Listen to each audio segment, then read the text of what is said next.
conclude that one. Okay, and we try to answer this. Okay, or we try to see how these projects that are to be planned.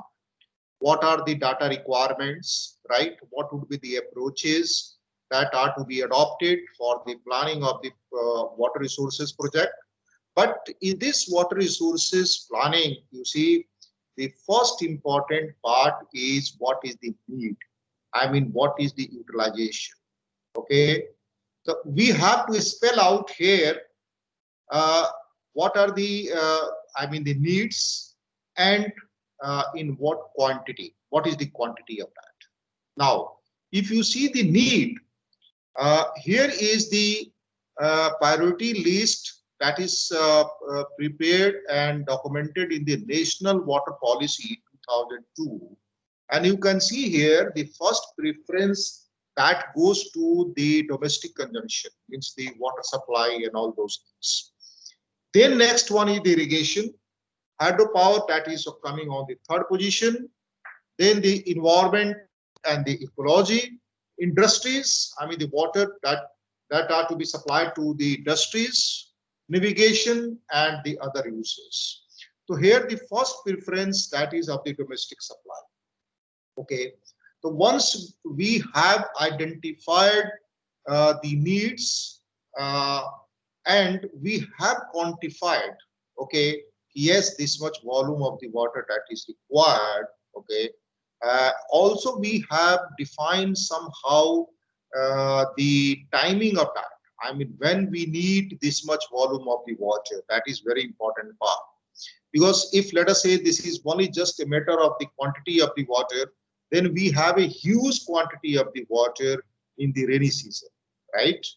But we have inadequate, you see, the water resources in the lean period. Okay, and that's why this water that is to be stored, that we have in plenty in the monsoon season, right? So now if you see from a planning angle point of view, the as I discussed with you, the need that is to be identified, what are the needs, how, and the quantification of that one. Okay, the quantification of that need, right? And once the quantification of that need that we have done, then coming to the other part of the planning, we have to see what are the resources that are available. Okay, whether we can use the common resources for the multiple uses, or we can go for the multiple resources for the same uses. I mean, let us say for one area where irrigation is to be done, there may be multiple sources. I mean, you can take the water from the Ganga river, you can take the water from the Yamuna river. Okay, so that may be otherwise also. Second thing, which is very important in the case of the planning, is we have to preserve the water resources. It's not like that. Let us say we are doing the exploitation of the water resources that we have in the country. I mean, we have to have the best utilization, optimal utilization, okay, minimum wastage of the water resources, right? Recycling of the water resources, right? All those aspects that are to be done so that in future we should have plenty of the water resources for the coming generation. So that is so called the sustainable. I mean, the planning that should be sustainable, right? It's not like that, okay, you have a river and all the water that you have diverted for the hydropower generation, and you are not, you see, meeting the demand as far as the other demands are concerned, like the domestic irrigation, like that. Okay, so this is important part. Now, once we are talking about the water resources projects, the structures are coming in picture. The structures are coming in picture. I mean, that may be dams. Now, once we are talking about the dams, then that dams may be also of the various types. That may be, you see, the gravity dam, that may be embankment dam, that may be earthen dam, that may be check dams. various types of. Once we are talking about the barrages, in that barrages, of course, that may be a storage type of the barrages, that may be a diversion type of the barrages. The barrages in the hilly areas, barrages in the plain area. Then coming as far as the canal, you see, irrigation is concerned, then we have the canal system, tunnel system, because in the hilly areas, it is difficult to have the open channel, right? Where you have the hills, there the tunnels are being provided. So one has to have a good understanding of this structural component, and that is these dams, barrages. You see, once we are talking about the dams, means that it is not only the dam, that include the intake, that include the main body of the dam, that include the spillways, that include the energy dissipators, okay, that includes the, you see, the protection works in the upstream of the dam, in the downstream of the dam. So all those components that are included in the dam part. Okay. Now, next, you see the management tool for the water resources. I mean, what are the strategies that are to be adopted? Okay. See, the planning is something not like this, okay, a guidelines that is being prepared and truly you have to follow that, because each water resources project that is unique in itself, right? Then of course one has to see that project, okay, from that angle. So it is not like, okay, you do just copy and paste, right? I mean, the Tehri Dam that is constructed there, we want to construct the same type of the dam. Whatever the design that we have, the Tehri Dam, that we have to copy, and we have to put that one on the Asan Dam, which is of course at the planning stage over the Yamuna River, okay, in the upstream of the Tajewala barrage, right? But various points that we have to consider, right?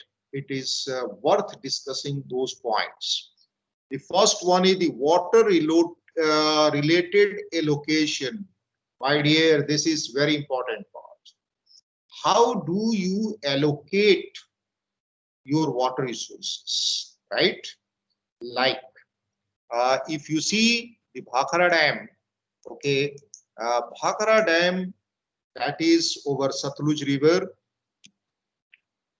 Bhakhara Dam, that is on the Satluj River. This is the Bhakhara Dam over the Satluj River. And in the Himachal Pradesh. So you have the Himachal Pradesh, right?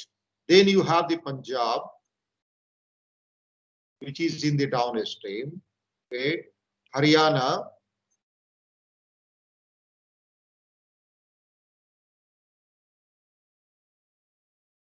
Delhi, and here, of course, the Rajasthan.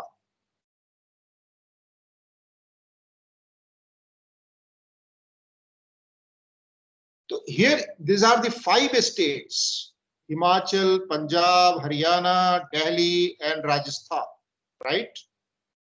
So this, the allocation of the water resources of the Bhakhara Dam, okay, that are being made to the 5 states, right?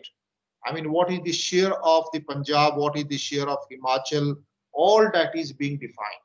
Once we are going for a hydropower project, in that case, this is very important. You do this allocation part, right? Then you have to come to an agreement, right? You have to come to an agreement, because if you don't have the agreement, there would be dispute. And you see, right now there are so many dispute of the water related issue between the Punjab and the Haryana, which is the nearby states of the Roorkee, right? Then sharing with the common water resources, right? You somehow the same thing. Bhakhara Dam, okay, this is being shared with the other states, right? Subsidies on the water users, right? Subsidies are to be provided for the water user. Planning for releases of the water from the reservoir over the time. You see, yesterday we had discussion on that part, right? If you have this river and you are planning a hydropower scheme here, and for that you are diverting the water, okay, then this much area, this is deprived of the water. This is deprived of the water. And once that is deprived of the water, okay, then there will be a lot of the problems, right? Okay. Second thing is, after the generation of the power from here, the water is being taken into the same river, right? But the timing of the hydropower generation, that may not match with the timing of the irrigation. Have you understood this? Let us say in the month of this month, I mean in the month of the September, okay, the hydropower generation, through the hydropower generation, this much will be the releases of the water, right, from the Tehri Dam, right? But this water right now is not required for the irrigation. So this means that that is a wastage. I mean, we are coming only one utility of the power generation. So only for the power generation, okay, not for the irrigation. It is not suitable for the irrigation because this is not, say, is a timing of the irrigation. Okay, of course, this is not an optimal utilization of the water. Okay, then coming to the withdrawal of the groundwater, right? See, we have mainly the two sources of the water. One is the groundwater, and the second one is the surface water. We have, of course, as far as the sources is concerned, so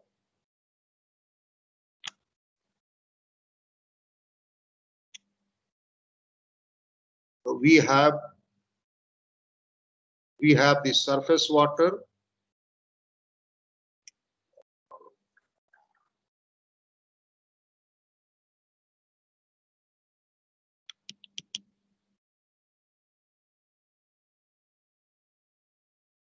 We have the surface water and we have the groundwater.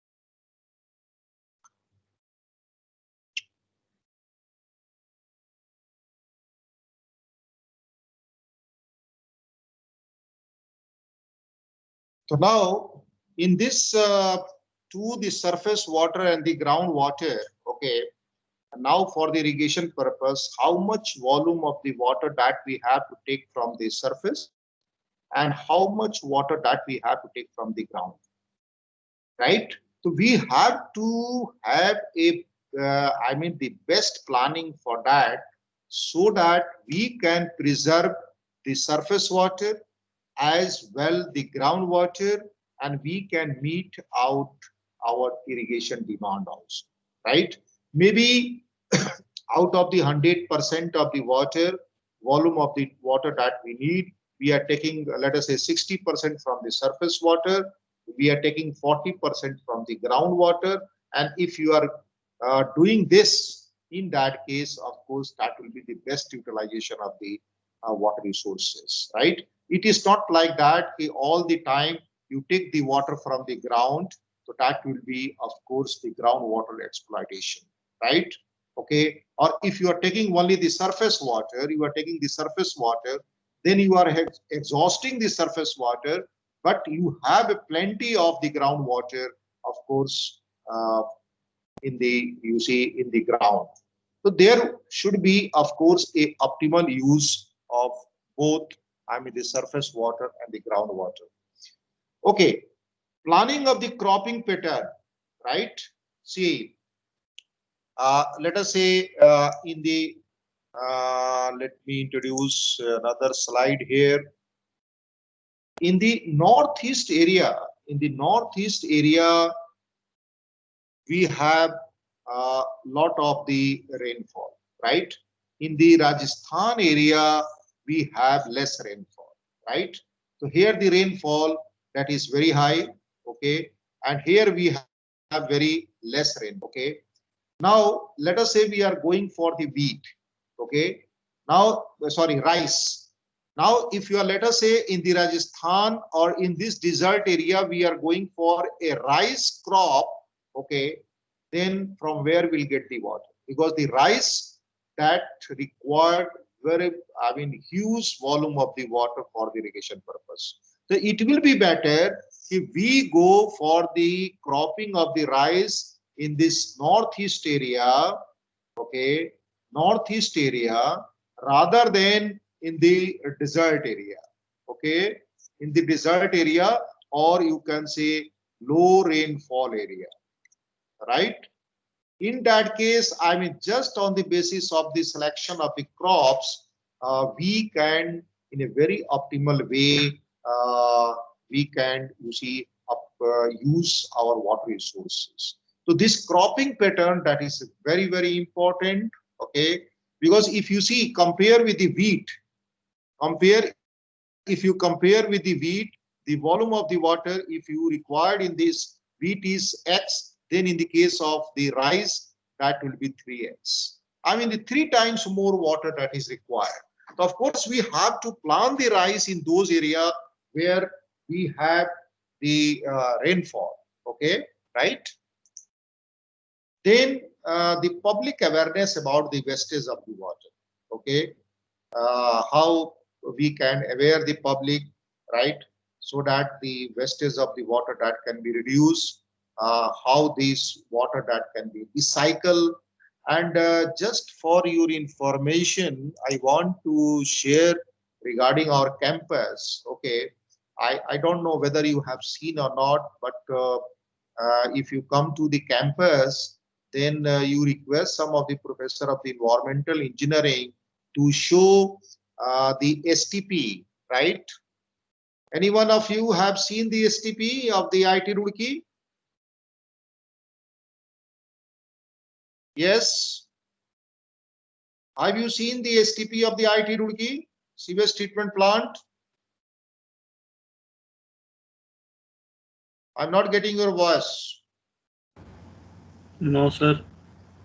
No, so you No, must sir. see that. Okay. So STP that is near to the Khanjarpur road. You can say near to the Vikas Nagar gate. Okay, gate number 5, right? Near to the teacher hostel also you can say, right? There, the treated water, we have provided a system, okay, for the watering to our LBS ground, okay, and also the hockey and the football ground. So now this water, which is being used for watering in the LBS, okay, and this cricket at the hockey ground, virtually that is the treated water which is coming from this STP. So this is the recycling of the water. I mean, we are not using the fresh water, we are using the treated water from the STP. So this approach is, of course, for the conservation of the water resources. Okay.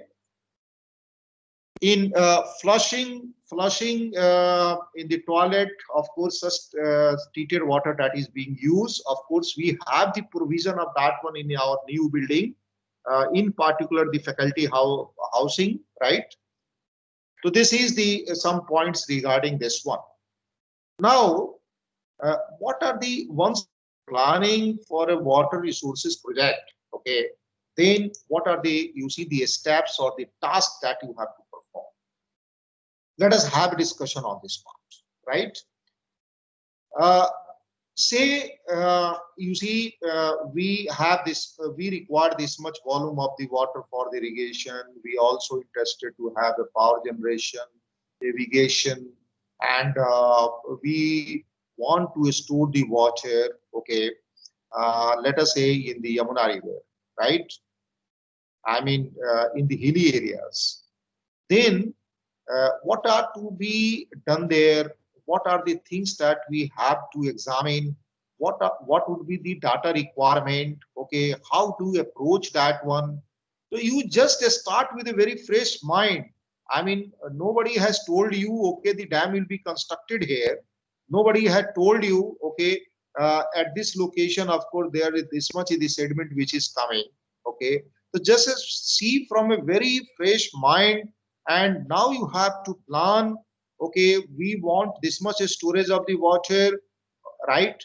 Where that dam that will be placed, what should be the height of the dam, uh, coming to the other aspects, what is the the plan layout of that one, okay, what is the this topographical map of that area, what about the hydrological data, whether let us say you are planning for 100 million meter cube storage of the water, but the water yield at that location is less than 100 million meter cube. So So even what though is you have meant? a container, So what is meant yes, by the hydrologic data? hydrologic data means, let me explain here in detail. Okay, say you have a river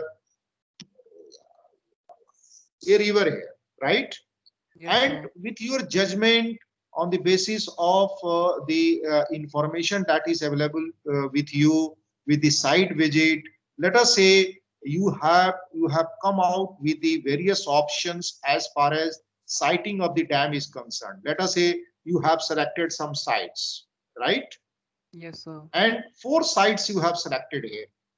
Then you have to do some detail analysis, and you have to see which one is the best one, right? Yes, sir. Okay, let us say I am going for this site. Now at this site, we want, let us say we have to store 50 million meter cube, yani 50 into 10 to the power 6 meter cube of the water. This much is the live storage that is required there. Okay, this is our need. Now, then what you have to do? You have to do the hydrological analysis.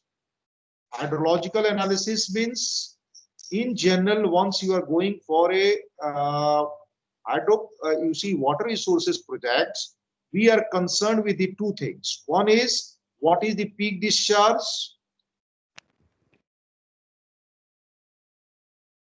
What is the peak discharge? And the second one is, what is the water availability? Water availability. These are the two very important point from the hydrological point of view. Once you are constructing a structure, you should know what would be the maximum discharge that will come there, because the structure has to sustain that peak discharge, right? So from the design consideration of that structure, of course, you should know how much is the peak discharge, right? It is clear?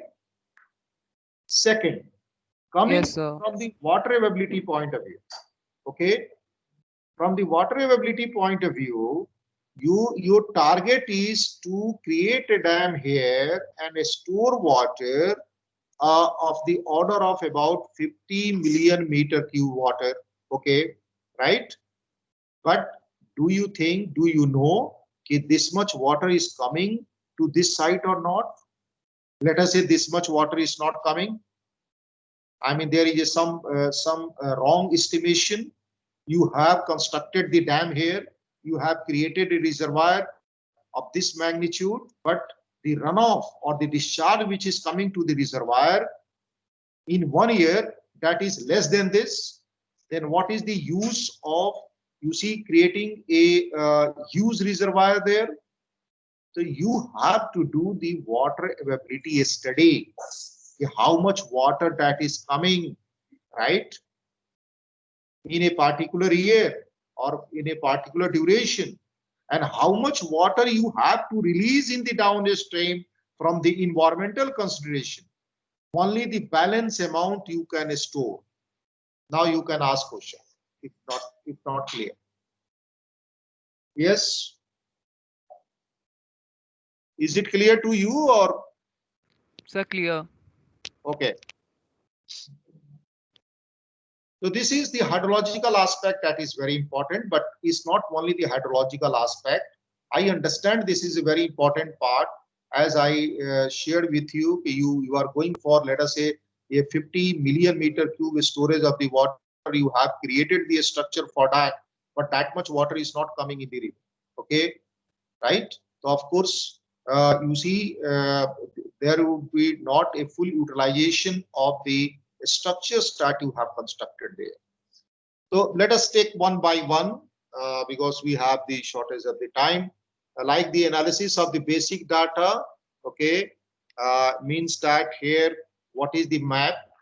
So first, you see the first hand, you have to visit the site, you have to see the terrain there, you have to see the Survey of India sheet, okay, but the Survey of India sheet, topographical sheet, that is the old one. There may be modification over the time, right? Then the land survey that is to be done there. Once you have specified some area, once you have identified some area, the land survey is to be done. Remote sensing images, I mean, you should have some past or the historical images just to see the behavior of the river, okay, right? Geological data, I mean, once you are going for, you see, deciding what type of the dam is to be constructed, then geological data, that is very important. If you have a hard rock, you can go with the gravity and the arch dam. If you have, let us say, a lot of the overburden, right, material, then in that case, you have to go to the embankment or the earthen dam. So this is very important part. Hydrological data we have talked about, okay, and the requirement of the water use data. How much is the requirement of the water use data? I mean, that one, that is to be, that should come first. I mean, what is your requirement? Selection of the site is not like that, okay, the site is fixed, right? As I told you, you have to select the various sites. Let us say this is the option 1, this is the option 2, this is the option 3, this is option 4, and then you have to do the detailed analysis of that one. And from this, all the alternatives, you have to come, okay, the site number 3, that is the best suitable from all the angle. So this is a very important part as far the alternate site is concerned. Okay. Then you see, you have also think about what type of the dam that is to be constructed there. Okay, whether the material that will be available nearby to that or not. Let us say we are going for a embankment dam. In the case of the embankment dam, you have the core, right? I mean, in the embankment dam is like this, okay, and in the center you have a core, right? This core is in general of the clay material. Now, if you are planning a dam at one place and that required the clay material, and in nearby area the clay material is not available, you have to transport the clay material from a very, remotely place. In that case, your transport cost that will be very high. So that, what type of the dam? From the site consideration, okay, from the geological consideration, from the hydrological consideration, okay, and from the material consideration, you have to decide. The reservoir, okay, you see, all the site is not suitable from a storage point of view. You see, like this, say you have a river like this. I'm drawing a two-line diagram of the river.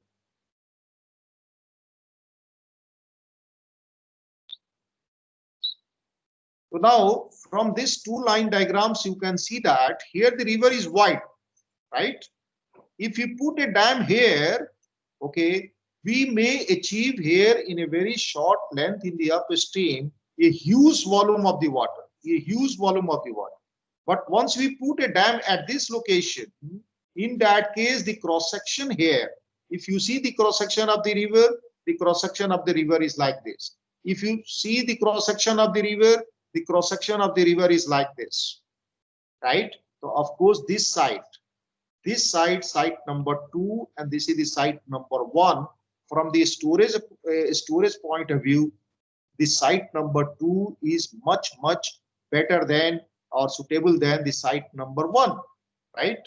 Okay, so that you see all the sites that are to be examined from the reservoir consideration also.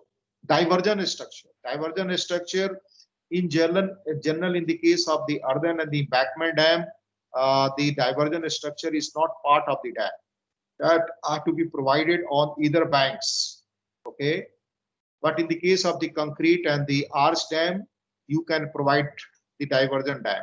Okay, diversion structure there. Then coming to the conveyance, I mean the water conducting system.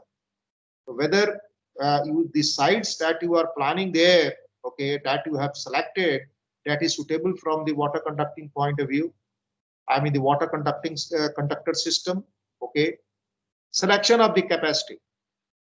What is being done is elevation versus the storage graph that is being drawn. Okay, and then depending on the requirement and depending on the height of the dam which is coming to meet out that requirement, okay, right, that study is to be carried out.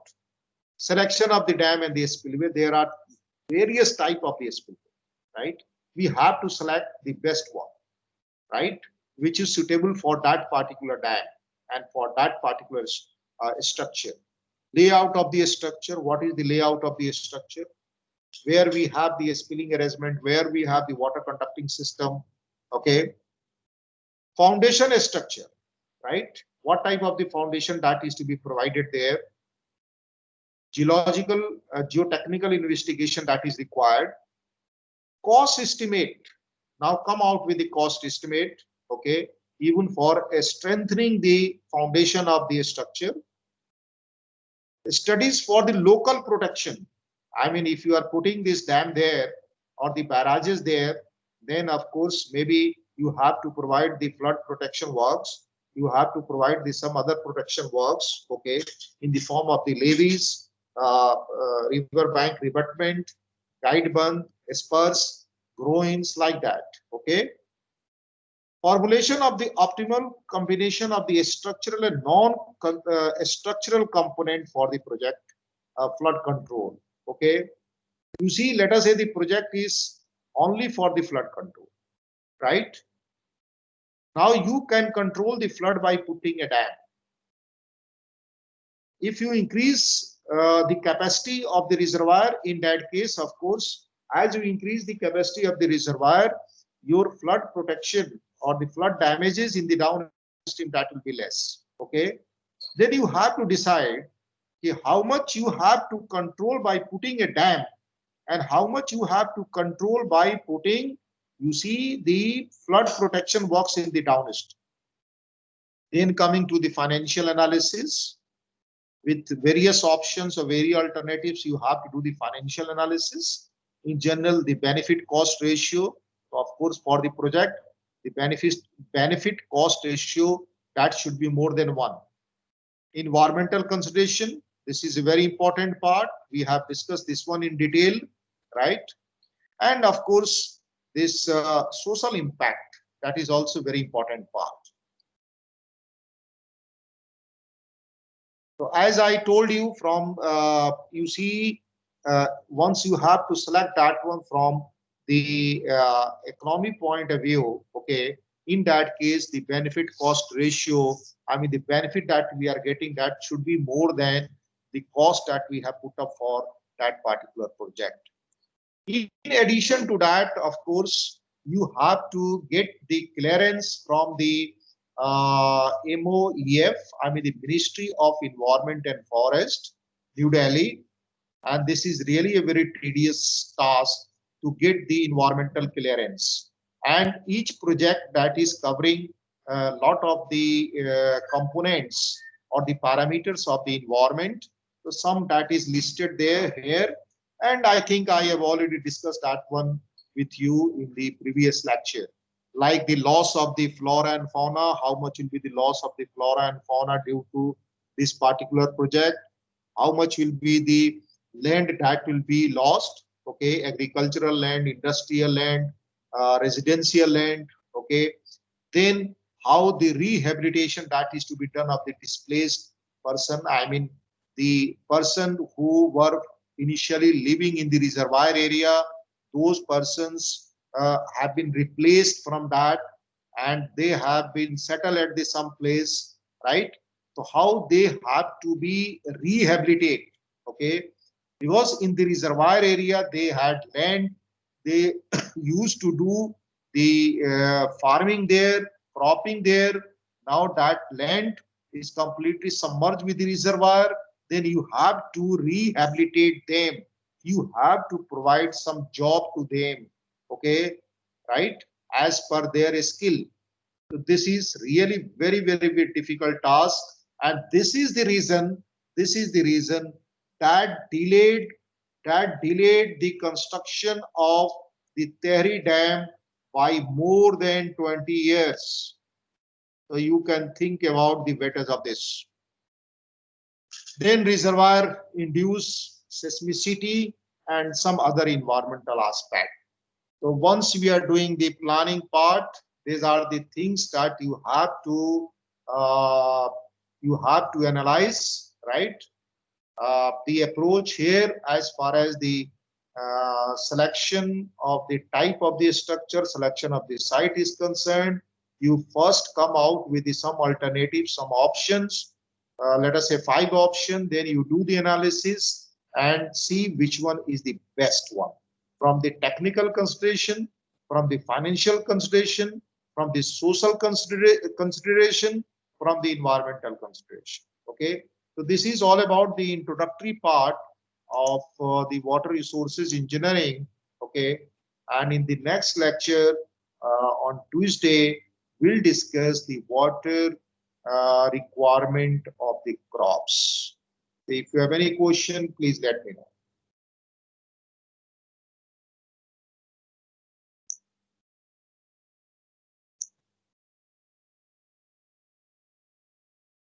Yes, any question, please?